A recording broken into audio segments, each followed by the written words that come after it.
Welcome to the Australian Hiker Podcast, Australia's longest running hiking podcast, downloaded over 500,000 times in over 145 countries and providing you with an Australian perspective on all things hiking. We're your hosts, Tim and Jill Savage. This is episode 209 of the Australian Hiker Podcast, and in this week's episode, bikepacking, interviews from the trail. Before we get into today's episode, if you'd like to help support Australian Hiker and this podcast, there are a couple of ways that you can help us out. Firstly, by subscribing on your podcast host of choice so that each episode is available as soon as it's published, and if you have the opportunity, leave us a 5-star review. Another way to support us is go to the Australian Hiker website at www.australianhiker.com.au and click on the supporters page and buy us a coffee. You can do a one-off donation or become a monthly supporter. All donations are greatly appreciated and help us to continue producing this podcast and blog. Now let's get on to today's episode.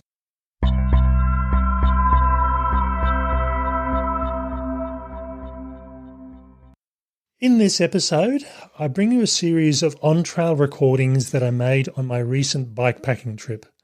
From my perspective, I'm very much a hiker. Bikepacking is just an occasional thing that I'll go through and do, so I don't claim to be an expert on this. But I decided to do part of the Canberra Centenary Trail, the 145-kilometre multi-use trail that runs through Canberra or around Canberra. And having done this as a hiker, and then now having done a section of it as a bikepacker, I had two very different experiences, and I learned the hard way in some cases about bikepacking and making assumptions. So we hope you enjoy this episode. It's just before 1 o'clock on Friday afternoon, and I finished work for the day, had lunch, already packed and finished this morning. And I'm just doing some last-minute recordings and taking some photos before I head off on my bikepacking trip for the weekend. My plan is to do a section of the Canberra Centenary Trail, which is a 145-kilometre trail. Had it have been a 3-day long weekend, I probably would have looked at doing the entire trip. But given that the long weekend is actually, or there is no long weekend, it's a holiday during the week, I'm just going to do a section of this trail. Tonight I'm staying at the Northern Campground, which from my house, which is close to near the Canberra War Memorial, I've got about a kilometre ride to get there, and that's when I'll connect in with the trail. And I've got around about a total of 28 kilometres today. I expect to actually get to the Northern Campground, even if I travel 10 kilometres an hour, that's roughly 3 hours. I know I've got at least one section where there's no way I'm going to be riding uphill. It's just too steep. So I'm going to be walking for a short section. But otherwise, I'll be riding for much of the trip. I'm familiar with the trail from here to the Northern Campground, even if I haven't done all of it before as a hike or as a walk, because there are some different sections that don't go over the top of the mountain as far as the cycling route is concerned. So when I walked this walk previously, I'd walk over the top of Mount Ainslie and Mount Majura. The trail just isn't suitable for that, and also it'd be way too steep. I'd be pushing the bike uphill anyway. So management road for most of it. I do have some track later on this afternoon, and the critical timing for me is the nature reserve at Mulligan's Flat. They do lock the gates at night time, but from memory it's around about 5 or 6 o'clock onwards that's open till. So I'm hoping to be at the Northern Campground probably around about, if I say 3 hours, 3 to 4 hours, so certainly by 5 o'clock, but I'm hoping by about 4:30. Talk to you later. It's 2:53. I've been going for just on 2 hours, stopping and having a break. Been a hard slog, actually. I did walk this a few years ago, and when you walk it, you tend to look at it in a very different light. From my perspective, this is one of two directions I could have come into the Northern Campground, and I think I've picked, from memory, I've actually picked the hardest way. The trail has been impacted by a lot of rain over the last 12 months or so, and while from a walking perspective it's not a problem, from a riding a bike perspective, there's a lot of sections where you just couldn't ride uphill, you couldn't get enough grip. There's too many ruts, too many rock changes. It's almost like you need four-wheel drive and a four-wheel drive bike in some areas, because they just wasn't able to get up and over or get down and over the rocks. So I'm doing more walking than I expected to. Weather's a bit warmer. It was supposed to be around about 25 degrees today, and I think it's probably around about that, but it's certainly feeling pretty warm given the exercise I'm doing. You may be able to hear the cars in the background. I'm probably only 50, 60 metres away from the major road. In fact, this is the highway going from Canberra up through to Sydney. I've got probably 400 or 500 metres where I go under one of the connecting roads and get underneath this highway and get onto the other side and start heading towards Mulligan's Flat and the Northern Campground. From memory again, this is certainly the hardest part of this section. I'm on Management Road, I'm going through Mulligan's Flat, I'm on Management Road again after that, and then I've got a hardish section with trail, but the trail is in reasonably good condition compared to what it is here at the moment. So it's a hard slog. I'm certainly hitting my keep at the moment. Talk to you later. It's 4:30. I'm just sitting here in Ford, just at the parking area, or one of the parking areas to access Mulligan's Flat Reserve.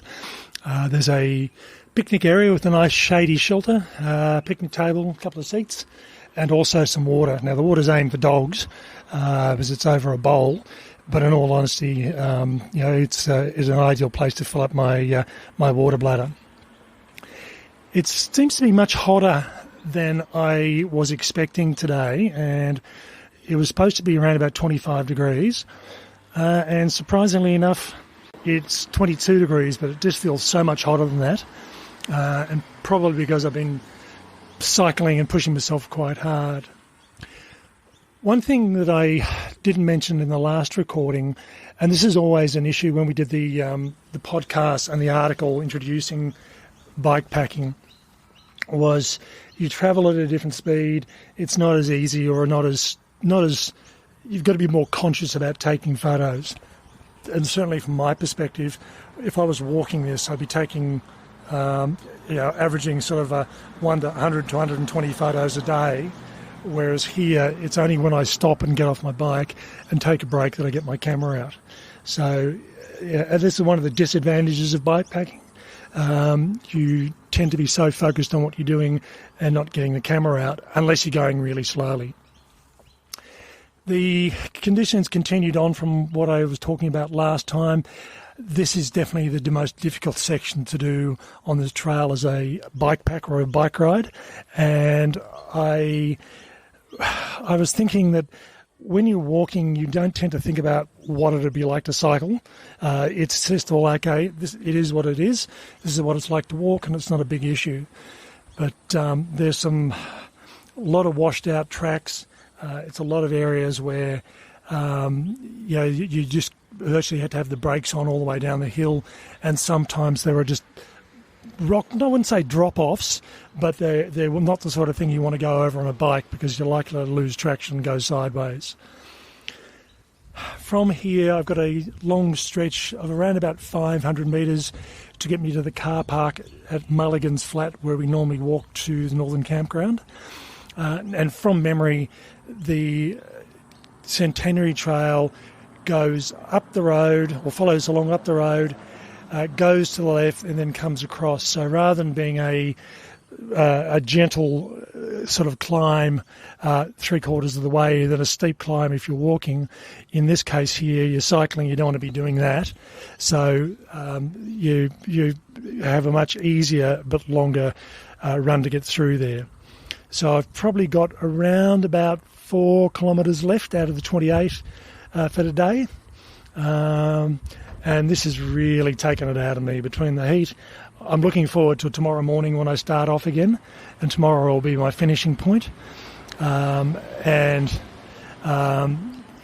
think getting up early in the morning when it's nice and cool, not having to worry about the heat, is a big plus. Okay, I'll have a bit more to drink, fill up my water bladder and head on. It's just on 7 o'clock. I've been at the Northern Campground probably for about an hour and 5 minutes. I just had a little rest. I gave my wife a call because the phone signal's reasonably good out here, and then set up my tent and my sleeping bag and my sleeping mat. So pretty much I'm ready to go to bed whenever I want to. From a camping perspective, this is a late night for me because I've still got to make dinner, which I'll do after I've done this recording. I think by the time that I actually finish dinner and then get to bed, it's probably going to be around about 8 o'clock.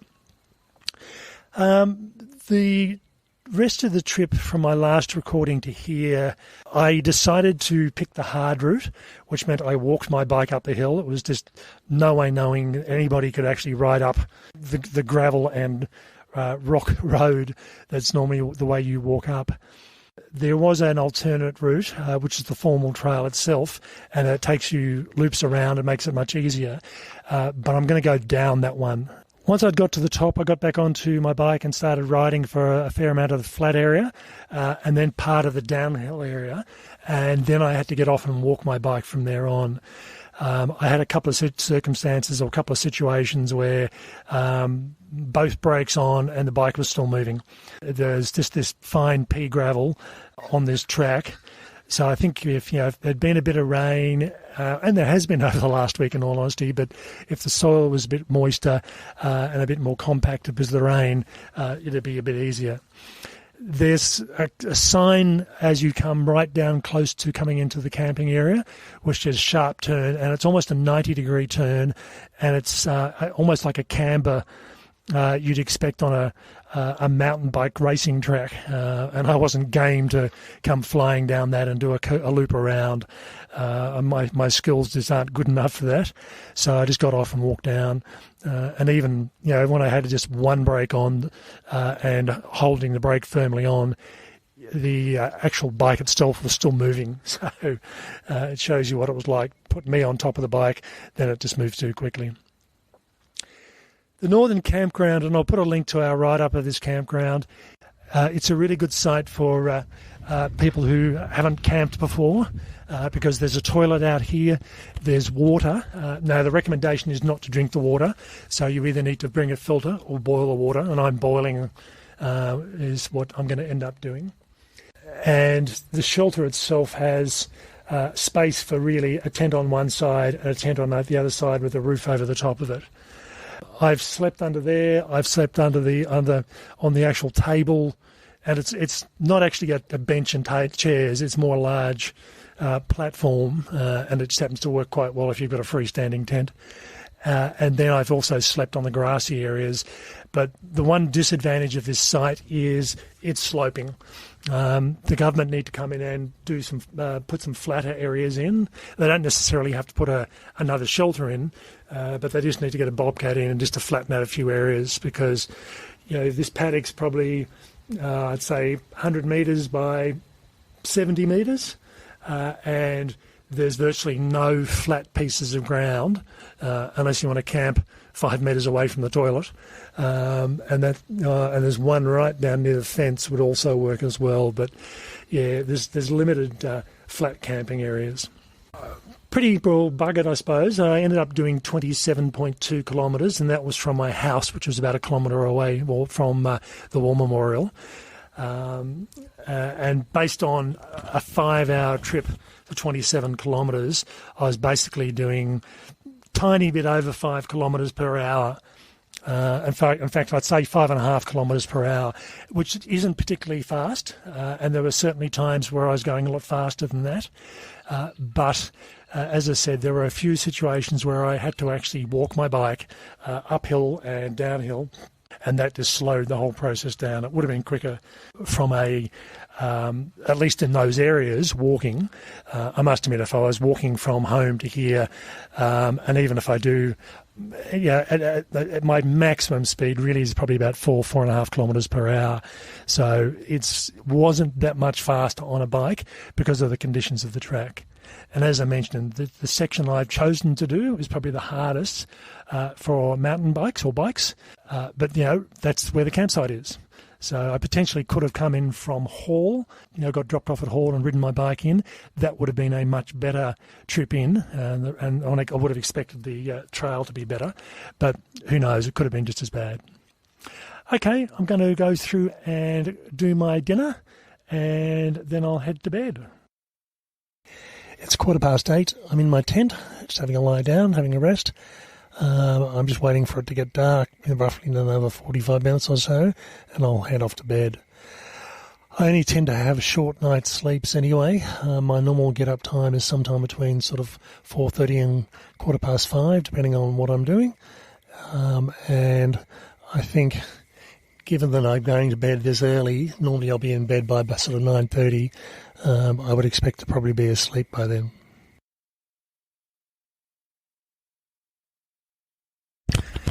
It's just on 7 o'clock in the morning. I've been up or awake for a couple of hours, just lying in the tent, just having a look at some stuff on my phone, waiting for the sun to come up. And the sun really is coming up behind a ridge line of hills just behind the campground. So even though it's been light for a few hours, the sun hasn't directly hit me yet. It's just probably another 15 minutes I'll be up over the top of the trees. Had a reasonably good sleep last night, but again, typically when I go to bed early, and when I say early, that was 8 o'clock for me last night, I only operate on around about 6 hours sleep, so I tend to wake up fairly regularly, including at around about just before 11 o'clock, a cyclist came through who I thought was going to be camping here last night, but was just using the bathroom, came back out, got his bike and headed off again. So interesting, doing a night bike ride at 11 o'clock at night. So I'm the only one here this morning, which is a rarity. Typically I'll have someone turn up, again, particularly because it is summer. I would have expected at least one or two other people to be here, but obviously not. I'm heading back up the hill the way I came. So I've got around about 4 kilometres to go, and that'll finish me off for the day. And I'm getting a lift back home again once I get back to the car park. So all up, trip will be roughly around about 32 kilometres. And it's a physically demanding trip, there's no doubt about that. Okay, talk to you later.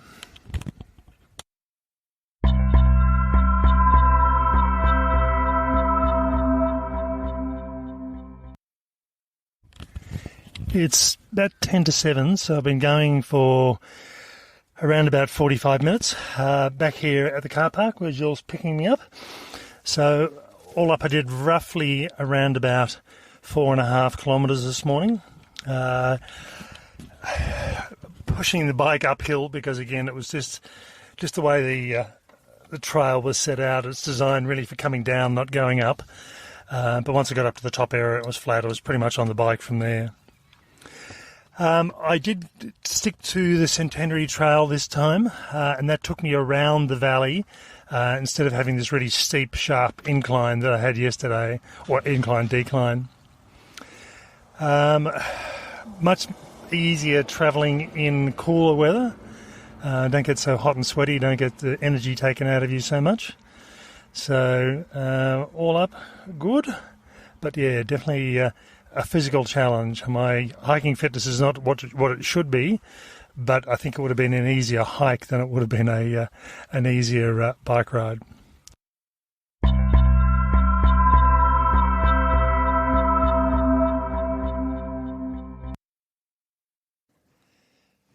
As mentioned, this is the first real overnight bike packing trip that I'd done before.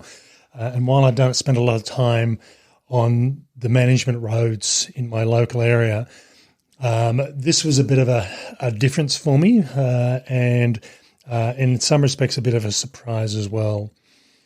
All up, this trip from home to the War Memorial, which was about 1 kilometre away, onto the northern campground, and then back to the pickup point was roughly around about 32, or just about, I think it was 32.2 kilometres overall, with the first day being 27.2 kilometres. There were things that really surprised me on this trip, and there were things that I weren't expecting. And there also were some things that I was expecting and totally went out of my mind and just forgot all about. When I left home at around about 1:45, and I expected the whole trip to take me around about 3 hours roughly, maybe 3.5 hours. It took me closer to around about 5 hours, 5.5 hours, and there are a few reasons for that. I expected to be able to travel at 10 kilometres per hour, and that's not an unrealistic sort of figure, given that my speed that I work on when I'm doing long-distance hiking, I expect to travel 3.75 kilometres per hour. So being on a bike, I just expected to be able to travel faster. And certainly when I'm travelling around our local lake, which is around about a 26-kilometre trip, that takes me around about an hour and a half. But that's on bitumen and concrete road. In this case through here, there were some periods along the way that I was travelling probably around about 20 kilometres an hour on bike paths as I was going through. But there are also periods where I was travelling much slower. And for me, this was something I hadn't actually planned on. I had done sections of this trip before, but not the whole trip out. From my perspective, the management roads were fine. They weren't too much of an issue. But there were some sections that really surprised me. We've had quite a lot of rain in the Canberra region, like much of Australia in the last 6 to 8 months. And even though this was a double width management road, there were periods where it was actually quite steep and there was rock. And from a walking perspective, it wasn't too much of an issue. But as soon as I got onto a bike, I found there were some sections where I really had to slow down. Otherwise, if I had hit a rock or a ledge at the wrong speed or the wrong angle, I would have come off my bike. And I just wasn't really prepared for that.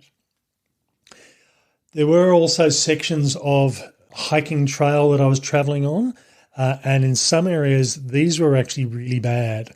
There were ruts caused from the rain, and you could see where the water had run off and had put some, ruts and divots and some quite difficult spots in the trail. So that really did slow me down as well. And I think the overall conditions surprised me quite a lot.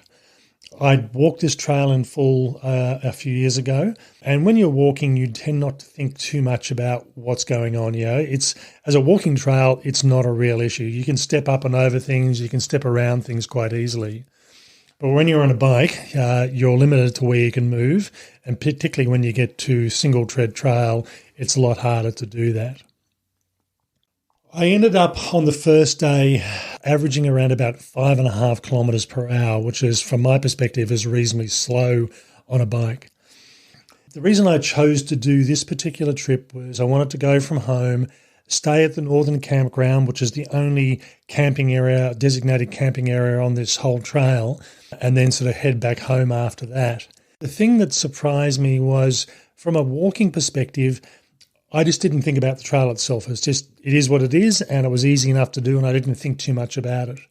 What I really should have thought about, and I think this is when I get on to talking about lessons learnt, was that when you do this track, or any track for that matter, as a walking trip, that's how you tend to look at it. And I must admit, when I've done this trip previously, I did not think about what it would be like to ride a bike over this trail.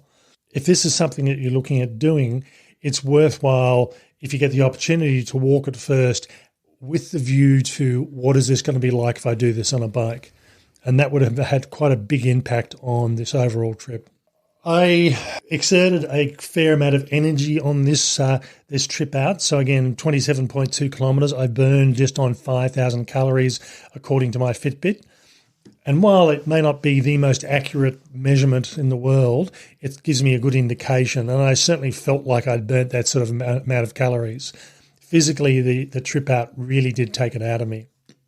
I was a bit creative on the trip out there. For a fair amount of the track out, I actually stuck to the Canberra Centenary Trail, but I chose to go off track every so often simply because it made more sense, and I avoided in one case, a fairly steep long hill, which I would have preferred to not have to go up. I also chose to stick to the walking trail, and I went up a very steep hill, which required me to get off and push my bike up a hill that was probably only about 400 metres long, but it did take me a while because you didn't just have to walk uphill, you had to walk uphill pushing a bike at the same time. I ended up getting to the campsite at around about 6 o'clock and spent roughly around about 50 minutes having a rest, having something to drink and eat, and then setting up my tent before I did a final recording for that day before heading off to having dinner and heading off to bed.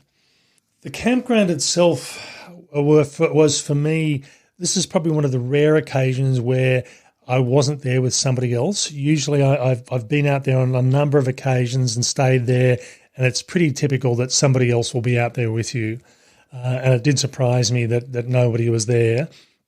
Mind you, I woke up at around about 11 o'clock at night because I heard somebody and saw some flashing light and thought, okay, someone's turned up late and they're setting up a tent.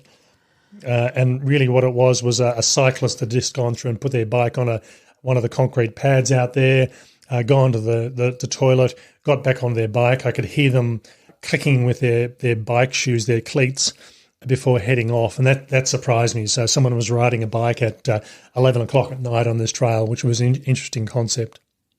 Had a reasonably disturbed sort of sleep. I think I'd physically pushed myself so hard it was one of those disturbed sleeps, and I hadn't actually checked it, but it was a full moon that night. So by about 11:30, it was almost like someone was shining a torch on my tent because it was so bright. The next morning, got up, stayed in bed and just lay there and dozed before getting up and having a quick breakfast and putting my gear away and heading back to the car park because that's where Jill was going to meet me and take me back home again. The trip back was around about 50 minutes and about 4.5 kilometres. And I took a slightly different route going back on the Centenary Trail, looping around the valley. And again, there were a couple of occasions where I did actually need to get off track because I found that going downhill and both brakes fully locked and I'm still moving, that's probably a good indication it's time to get off.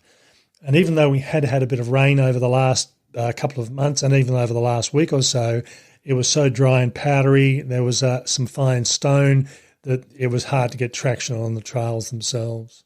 So overall, there were a number of things I learned from doing this trip. Firstly, that my expectation of how much or how fast I was going to be able to travel on a particular track really is based on an assumption of road and management road travel rather than on off-trail travel. So that was something that it will, for me, means that if I ever do a trip again and I plan on doing a bike trip, I'll try and walk it first and see what the track is like and see what I think it's going to do. So I'll certainly be working on a slower pace, particularly when you're traveling on single track hiking trail. One of the things I forgot, and I can't believe I actually did this, I got up in the morning thinking, okay, it's summertime, it's not going to be 30 degrees today, but it is going to be warm. I normally have a pair of Lycra fingerless gloves that I use when I'm hiking in the Australian Alps, or I know I'm going to be using hiking poles. And in this case here, because my hands were basically horizontal on the handlebars, they were exposed to sun for long periods, and I did end up getting sunburn on the back of my hands. And I'd meant to get these fingerless Lycra gloves, and I just forgot about it. It just went totally out of my mind on the way out. So this was a piece of equipment that's definitely worthwhile considering, particularly if you're travelling in the warm months of the year. Well, even in the cooler months of the year where there's sun out, given the position of your hands. The gear that I had worked really well. I managed to get everything I needed to without leaving anything. I didn't leave everything at home and do it really ultralight. I had my food in there. I had all my sleeping gear. Everything worked out really well with the equipment that I had. I must admit there were a couple of things that I did learn with the gear. The small phone pack, which sort of sits on the crossbar, did make it a bit more awkward from time to time getting on and off the bike, particularly on the bike. So I just had to learn to lean the bike over a bit further than I normally would do to get on. I'm not as flexible as I used to be, so that's something I have to do at the best of times. The other thing is the roll bag, which sits on the front of the handlebars. This was something I had been aware of anyway, but it's definitely important that you don't interfere with the cables at the front. So it wants to be mounted across the handlebars and not impact the cable movement. Otherwise, your gearing is not going to work as efficiently as it should do. You won't be able to quite get into gear. So I'd been aware of this, and I had actually gone through and tested this out and worked on this before I'd actually gone through and travelled. But yeah, the gear that I'd chosen, and when I went the previous article and podcast on introduction to bike packing, I go through and talk about what the gear I did use, and that worked quite well. I didn't need to use my torch, but again, I'd rather have had it than not, just in case I needed to be out at night time. The main thing, I suppose, from my perspective is the speed at which I travel, and certainly I think I'm probably better off working on the basis of travelling at that 5 to 6 kilometres an hour, particularly if the trail is going to be a bit variable. If it's full-on management road and it's good condition and it's not an issue and it's not a steep hill, certainly you'll travel a bit faster than that. But I will certainly work on a slower speed than I had previously thought that I'd go through and do. So having listened to the podcast, the on-trail recordings, and I guess some of the things that you were just saying, the thing that jumps out for me, and it's really like anything that you might do, is that you need to match your skill level and your fitness level to the activity that you're trying to do. So I think, you were talking about some of the ruts in the trail, some of the challenges of particularly going uphill and needing to get off the bike. That probably says to me that the trail itself wasn't necessarily a good match to the skill level and the fitness level. It was doable, but perhaps not as enjoyable. So, there's this thing for others when they're thinking about getting out and at least starting to get into bike packing. It's thinking about the trail. You can't always walk the trail, and you can't always think about it in the context of the difference between walking and riding. But I think, if you're able to match those two things around skill and fitness level, I think you probably would have had perhaps a better time, Tim.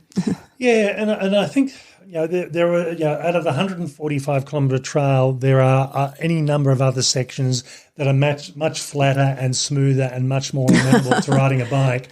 But being able to camp, my other options would have either been to guerrilla camp, which is camping where I'm not supposed to be, or staying in a hotel, which wasn't the intent. So I could have come into the northern campground from the Hall direction, and in all honesty, that track is smoother and better conditions. I know that, but it's also longer, and it wouldn't have been so amenable. It would have been a much longer trip there from home. It probably would have added another 10 to 15. In fact, it would have added about another 15 kilometres to my trip, which is not something I actually wanted to do. So it's really, as Jill said, is picking what is suitable. If I had have chosen to do, say, 15 or even 20 kilometres, that would have made it much easier. Would have been a much more amenable sort of trip.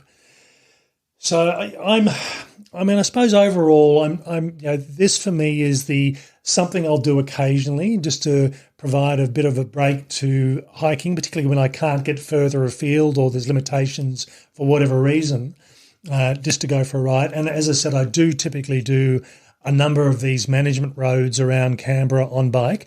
But for me, this was my first overnight trip. And again, it was more about picking the distances and picking the location that would have certainly gone through and helped. Okay, so overall, a good learning experience, and I think the big takeaway for me on this one, it will force me when I'm hiking to look at a trail and think about it in a different light. And even if I never go through and take a bike over that trail, I'll be thinking in future about what would this be like if I did. I mean, as an example, I don't think you can actually do it. I wouldn't recommend taking a push bike on the Larapinta Trail. I'm not sure that you can actually do that. No, but even if allowed or not, it wouldn't be the sort of track you'd want to do that. It wouldn't be an enjoyable sort of track. Yeah. But you were talking about the Tasmanian Track. Yeah. And you thought that it is a multi-use track, and you thought that would be, when you were doing that, you thought that would be a good one to explore on a bike. Yeah, I think it would be. There's a lot more management road. There's a lot more road sections, and it's, you do have river and creek crossings, which you've got to get your bike across. So providing the rivers aren't high, which means you're doing it during the summertime, I think it'd be a really good track to go through and do that on. And certainly the sections of the track that I did late last year would have been quite amenable to going through and doing it on bike. So this episode was really just to provide people with a bit of an overview of how I found first-time overnight bikepacking. And again, I'm sure the people that do it all the time and have the fitness and are doing it regularly will probably find it a bit easier. But certainly if you're looking at getting into bikepacking, I would recommend going small, doing short overnight trips, even if it's just 5 or 10 kilometres, getting used to the gear first, and then sort of expanding from there on. Okay, that's all for this week's episode. We hope you've enjoyed. Bye for now. And bye from me.